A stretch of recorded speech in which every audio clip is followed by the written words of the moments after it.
Hi எல்லோருக்கும் வணக்கம். Welcome to Vijith views. அந்த வீடியோவில் நம்ம இன்றைக்கி வைரலான டாபிக்ஸ் பற்றி கண்டிப்பாக டிஸ்கஸ் பண்ண போகிறோம். ஸோ வீடியோக்குள்ளே போகிறதுக்கு முன்னாடி நம்ம சேனலுக்கு நீங்கள் புதுசாக இருந்தீங்க அப்படின்னா கண்டிப்பாக சப்ஸ்கிரைப் பண்ணிக்கோங்க. வீடியோ மறக்காமல் ஒரு லைக் பண்ணிக்கோங்க. இப்போ நம்ம வீடியோக்குள்ளே கண்டிப்பாக போகலாம்.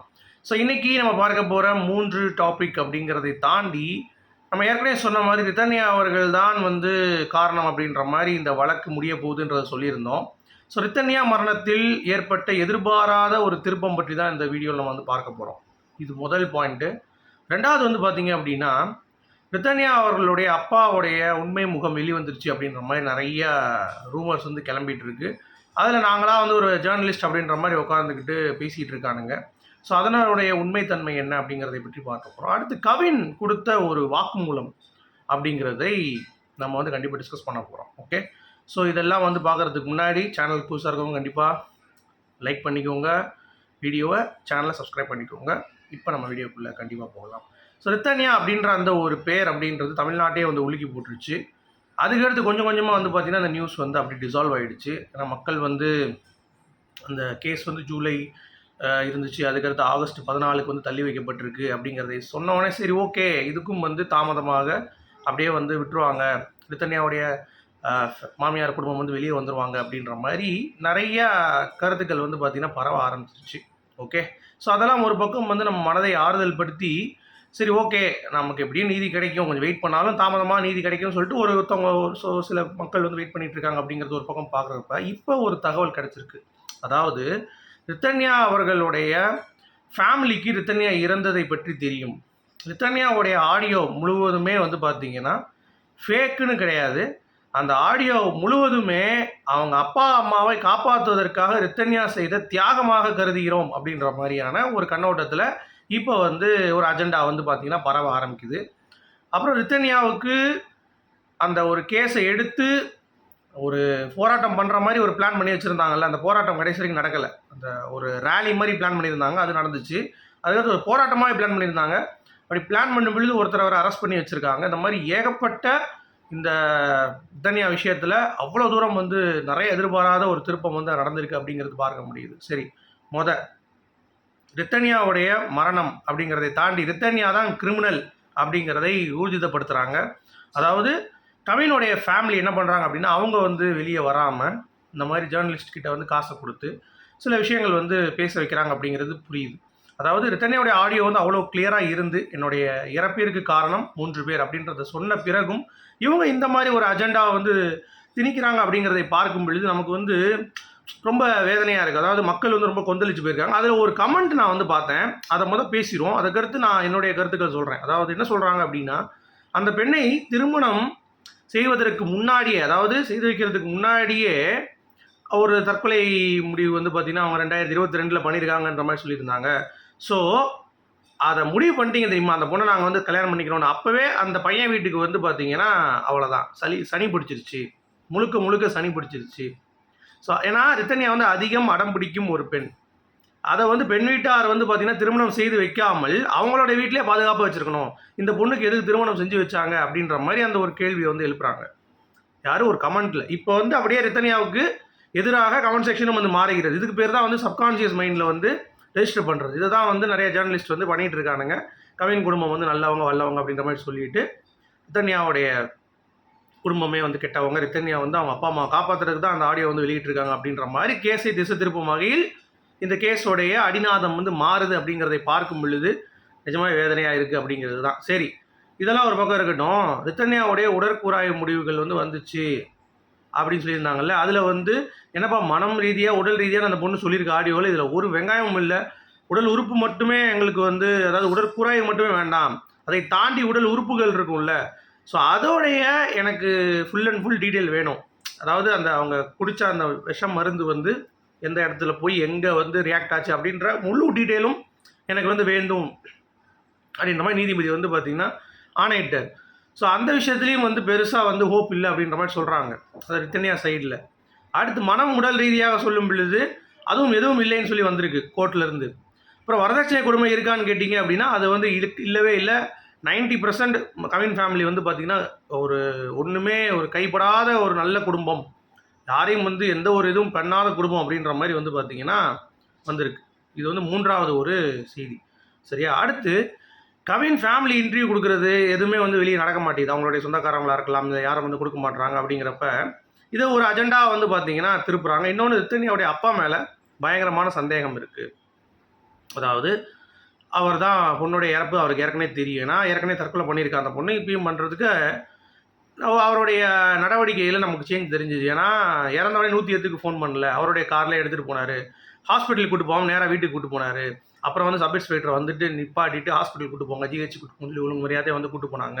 ஸோ இதெல்லாம் வந்து பார்க்கும் பொழுது இத்தனையாவுடைய அப்பா மேலே எனக்கு வந்து கொஞ்சம் சந்தேகமாக இருக்குது. அதே மாதிரி நைட்டு வரைக்கும் கவின் ஃபேமிலியை பற்றி எதுவுமே பேசலை. ஆனால் அந்த ஆடியோ மெசேஜ் கேட்ட பிறகு கவின் ஃபேமிலி தான் வந்து 1ஆம் நம்பர் அயோக்கியங்க அப்படின்ற மாதிரி அவர் திருப்பினது அப்படிங்கிறது எங்களுக்கு அது வந்து கொஞ்சம் இடிக்குது. ஸோ அந்த மாதிரிலாம் கிடையாது. கவின் ஃபேமிலி நல்ல ஃபேமிலி அப்படின்ற மாதிரிலாம் வந்து பயங்கரமான ஒரு எண்ணோட்டத்தில் வந்து பேசுகிறாங்க. இப்போ நீதிபதி அவர்கள் வந்து விசாரிக்கும் பொழுது கூட ரித்தன்யாவுடைய மாமியாரும் சரி, மாமனாரும் சரி, கவினும் சரி, அதில் கவின் வந்து எனக்கு எதுவும் சம்மந்தமே கிடையாது, நான் எப்பயும் போல தான் இருந்தேன், ஆனால் அந்த பொண்ணு தான் அந்த மாதிரி முடிவு எடுத்திருக்கா, அவள் தான் முழுக்க காரணம் அப்படின்ற மாதிரி வாக்குமூலம் வந்து கொடுத்துட்டேன் அப்படின்ற மாதிரி வந்து நமக்கு தகவல் கிடைக்குது. ஸோ அப்படி இருக்கும் பொழுது இதை ஒட்டுமொத்தமாக வெளியே இருக்க அந்த ஜேர்னலிஸ்ட்டும் சரி, அவர் வந்து உள்ள நடக்கிறதான் பேசுவார் அப்படின்றதுனால எல்லாத்தையும் ஃபேப்ரிகேட் பண்ணிட்டாங்க. எல்லா எவிடன்ஸையும் வந்து பார்த்தீங்கன்னா முடிச்சு வச்சுட்டாங்க அப்படிங்கிறது பார்க்க முடியுது. ஸோ ரித்தன்யாவுக்கு நீதி அப்படிங்கிறது வந்து கண்டிப்பாக இது வரைக்கும் நம்ம தெரிஞ்ச வரைக்கும் 90% கவின் வெளியே வர்றதுக்கான காரணம் தான் இருக்குன்றாங்க. ஸோ காவல்துறை இதுக்கு மேலே ஏதாவது ரிப்போர்ட்டில் இப்படி இருக்குது அப்படி இருக்குன்னு சொன்னால் மட்டும்தான் இந்த பிணை வந்து பார்த்திங்கன்னா மீண்டும் தள்ளி வைக்கப்படும் ஜாமீன் கொடுப்பது. அப்படி இல்லைன்னா ஜாமீன் வந்து ஆகஸ்ட் 14 கொடுத்துருவாங்க அப்படின்ற மாதிரி தான் தகவல்கள் நமக்கு வந்து தெரிவிக்குது. ஸோ அப்படி இருக்கும்பொழுது ரித்தன்யா அவர்களுக்கு நீதி அப்படிங்கிறது கிடைக்காது அப்படின்ற மாதிரி தான். சரி, இதோடு வச்சு விட்டுறலாம். ஆனால் இது எப்படி திருப்புறாங்க பாருங்களேன். அதாவது ஒரு புரோக்கர் ஒருத்தர் இருந்தாராம், கல்யாண புரோக்கர். அவர் வந்து ரித்தன்யாவுடைய மாமனார் நல்லவங்க அப்படின்னு சொல்லிட்டாராம். பட் கவின் தான் ரொம்ப கெட்டவன்னு சொன்னவொடனே, கவின் எப்படி சொல்கிறேன்னு கேட்டவொடனே, எனக்கு வந்து ரித்தன்யாவுடைய அப்பா தான் அப்படி சொன்னாருன்னு சொல்லிட்டு கவினோட ஃபேமிலி 2 லட்சம் கொடுத்து அந்த புரோக்கரை வந்து பேச சொல்லியிருக்காங்க. அப்போ நீங்கள் யோசிச்சு பாருங்கள் இந்த மாதிரிலாம் நடந்திருக்கு அப்படின்னு சொல்லிட்டு. அது வந்து நமக்கு பின்னாடி வந்து ஒரு பத்திரிகையாளர் வந்து பேசியிருந்தார். ஸோ இதெல்லாம் வச்சு பார்க்கும் பொழுது இந்த சைடு காப்பாற்றிக்கிறது அவங்க அப்பா வந்து இந்த கேஸை விடாமல் நம்ம பொண்ணு இறந்துட்டா அப்படிங்கிறதை அவங்களும் சும்மா வரக்கூடாதுன்றதுக்காக அவங்க அப்பா இறங்கி பண்ணுறாரு. அவங்க அப்பாவும் வந்து மனவியாதி பிடிச்சவர் ரித்தன்யா போலவே அப்படின்ற மாதிரி கடைசி இப்போ 2 பேரும் பைத்தியம்ட்டாங்க. யார்? ரித்தன்யாவுடைய அப்பாவும் பைத்தியம், ரித்தன்யாவும் பைத்தியம் அப்படின்ற மாதிரி 2 பேருக்கு மனவியாதி இருக்குது அப்படின்ற மாதிரி திருப்பிட்டாங்க. சரியா? அதே மாதிரி வாய்ஸ் மெசேஜுக்கு அப்புறம் தான் கவின் மேலே பழிய போட்டிருக்காங்க. அப்படிங்கிறப்ப இவங்க அப்பா கிட்ட இந்த பொண்ணு வந்து பொய் சொல்லியே அவங்களாம் அப்படிப்பட்டவங்க இல்லை, பட் இவங்க தான் காரணன்ற மாதிரி சொல்லி அப்பாவை காப்பாற்றிருக்கு அப்படின்ற மாதிரி சொல்கிறாங்க. ஏன்னா அது புது பொருளையாக இருக்குது அப்படின்ற மாதிரி. ஏன்னா அவங்க அப்பா வந்து தெளிவாக சொல்லிட்டு இருந்தார், என் பொண்ணை அன்றைக்கி நைட்டே வந்து நிறையா விஷயங்கள் பேசிட்டாங்க, அவங்க அம்மாக்கிட்டேயும் பேசியிருக்காங்க கவின் பற்றி. அடுத்த நாளும் வந்து பார்த்தீங்கன்னா என்கிட்டையும் வந்து பேசினாங்க. பட் நாங்கள் அதுக்குள்ளேயே ஒரு ரியாக்ட் பண்ணுறதுக்குள்ளே அந்த முடிவு எடுத்துட்டாங்கன்னு சொல்லி அவங்க அப்பா க்ளீனாக சொல்லியிருந்தாரு. இன்னொன்று, அன்றைக்கி ஏன் உடனே கவின் ஃபேமிலி மேலே பழி போடல அப்படின்னா, அந்த பொண்ணுடைய பிரேத பரிசோதனை அப்படி இப்படின்னு சொல்லிட்டு அந்த பொண்ணுடைய இறந்ததில் இருந்தாங்க, அதனால் அதை கான்சன்ட்ரேட் பண்ண முடியல. ஆனால் அடுத்த நாளே நான் எஃப்ஐஆர் போட்டேன், அதனால் எங்கள் மேலே வந்து எந்த ஒரு இதுவும் இல்லை அப்படின்ற மாதிரி ரித்தன்யாவுடைய அப்பா ரொம்ப பாவமாக சொல்கிறாரு. பட் அப்படிப்பட்ட ஒரு மனிதனை இவங்க வந்து பார்த்தீங்கன்னா ஒரு பொண்ணை இழந்தவரை நீ வந்து எப்படினாலும் நீங்கள் யோசிங்க, குழந்தையே போய் சொல்லுது, ஏன் ரித்தன்யா போய் சொல்லியிருக்கக்கூடாது அப்படின்ற மாதிரிலாம் வந்து பார்த்தீங்க அப்படின்னா திருப்பி விட்றாங்க. யோசிச்சு பாருங்கள் எவ்வளோ தூரம் வன்மத்தை வந்து கக்கிட்டு இருக்காங்க அப்படிங்கிறதை நீங்கள் இதன் மூலமாக வந்து பார்க்கலாம். சரியா? அது மட்டும் இல்லாமல் நீங்கள் யோசிச்சு பார்த்தீங்க அப்படின்னா நல்லா இந்த கேஸில் எங்கெங்கெல்லாம் வந்து முடிச்சிருக்க முடியுமோ எல்லாத்தையுமே, இப்போ ஒரே ஒரு ரிப்போர்ட் மட்டும்தான் பெண்டிங். சரியா? தடயவியல் ரிப்போர்ட் மட்டும்தான் வந்து பெண்டிங். அது மட்டும் கிடச்சிருச்சு அப்படின்னா ஒட்டுமொத்தமும் தெரிஞ்சிடும். சரியா? அதில் ஒரு 10% கவினுக்கு கிளியராக இருந்தால் சொல்கிறாங்க, கிளியராகி அவர் வந்து வெளியே வருவார் அப்படின்ற மாதிரி ஆணித்தரமாக வந்து பார்த்திங்கன்னா பத்திரிகையாளர்கள்லாம் வந்து இப்போ பேச ஆரம்பிக்கிறாங்க, ஜேர்னலிஸ்ட்லாம் வந்து கருத்து தெரிவிக்க ஆரம்பிக்கிறாங்க. ஸோ அப்படி இருக்கும் பொழுது இது வந்து ரித்தன்யாவும் அவங்க அப்பாவும் வந்து வேணுக்குன்னே ஒருத்தன் செத்து போய் அவங்க அப்பா காப்பாற்றணும்னு பேரில், ஏன்னா அந்த பையன் கூட வாழ பிடிக்கல அந்த பொண்ணுக்கு. இதுக்கு முன்னாடியே அந்த பொண்ணு வந்து கல்யாணம் பண்ணுறதுக்கு முன்னாடியே சொல்லியிருக்காங்களாம் இந்த மாதிரி வாழ பிடிக்கலன்ட்டு. அப்படி இருந்து அவங்க அப்பா வந்து கல்யாணம் பண்ணி வச்சுருக்காரு. ஸோ அப்படி இருக்கும் பொழுது அந்த பொண்ணே வந்து அடாப்ட் பண்ண முடியல. இது எங்கே வாழ வந்து போய் நீங்கள் அந்த பொண்ணை வந்து கல்யாணம் பண்ணி கொடுத்தாலும் அடாப்ட் பண்ண முடியாது, அவளால் வந்து அந்த மாதிரி வாழ முடியாது. ஸோ சீக்கிரம் வந்து அவளுடைய உயிரை மாற்றி தான் செஞ்சுருப்பா அப்படின்ற மாதிரி, அதாவது சீக்கிரம் அவள் தற்கொலை தான் பண்ணியிருப்பா எந்த குடும்பத்தில் இருந்தாலும் அப்படின்ற மாதிரியான, ஏன்னா அந்த பொண்ணுக்கு வந்து மனநிலை சரியில்லை அப்படின்ற மாதிரி வந்து பார்த்தீங்கன்னா கோர்ட்டில் சொல்லப்பட்டதாக தகவல் வெளிவருது. இதை நீங்கள் எப்படி பார்க்குறீங்க? அதை கண்டிப்பாக கமெண்ட் செக்ஷன் சொல்லுங்கள். என்னை பொறுத்த வரைக்கும் நான் சொல்கிறேன், இந்த கேஸ் பொறுத்த வரைக்கும் ரொம்ப சிம்பிளுங்க. ஆக்சுவலாக பணம் இருக்கிறவங்க, அதாவது ரித்தன்யாவுடைய அப்பாவை தாண்டி அவங்க மாமியார் குடும்பத்துக்கு அவ்வளோ பணங்கள் இருக்குது. சரி, அவ்வளோ வச்சுருக்காங்க.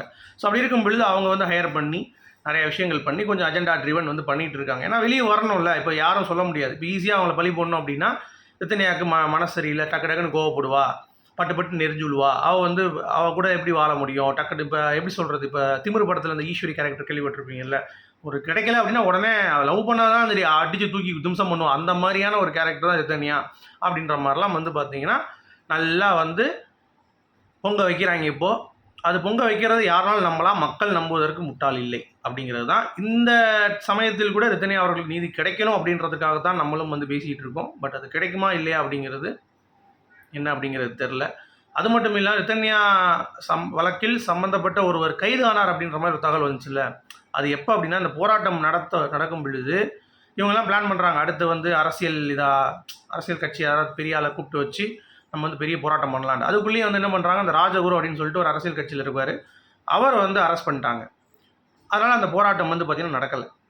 ஸோ எங்கெங்கெல்லாம் இந்த ரித்தன்யா வந்து கொஞ்சம் குறைக்க முடியுமோ அதெல்லாம் வந்து பார்த்திங்கன்னா குறைக்க ட்ரை பண்ணியிருக்காங்க. பட் மக்கள் மனதில் ரித்தன்யா வந்து நல்ல ஒரு இடம் பிடிச்சிருக்காங்க அப்படின்றதுனால அவங்கள இறக்குறதுக்கு தான் இந்த மாதிரி ரிப்போர்ட்டர்ஸை விட்டு அவங்களுடைய சப்கான்ஷியஸ் மைண்டில் உள்ளே போய் நொங்கெடுத்து ரித்தன்யா தான் வந்து பைத்தியம் அப்படின்ற மாதிரி திணிக்கிறாங்க. அதில் ஒரு சில பைத்தியங்கள் இப்போ கமெண்ட் பார்த்தீங்கல்ல மாறுதும் செய்யுதுங்க. நான் இப்படி தான் நினச்சிட்டு இருந்தேன், பட் இதெல்லாம் கேட்கும் பொழுது கவின் நல்லவன் போல தோணுதுன்ற மாதிரிலாம் வந்து மாறுதுகள். ஸோ இதுதான் காலமா இல்லை எப்படி சொல்கிறதுன்னு தெரில. ஸோ உங்களுடைய கருத்துக்கள் சொல்லுங்கள். மீண்டும் சந்திப்போம்.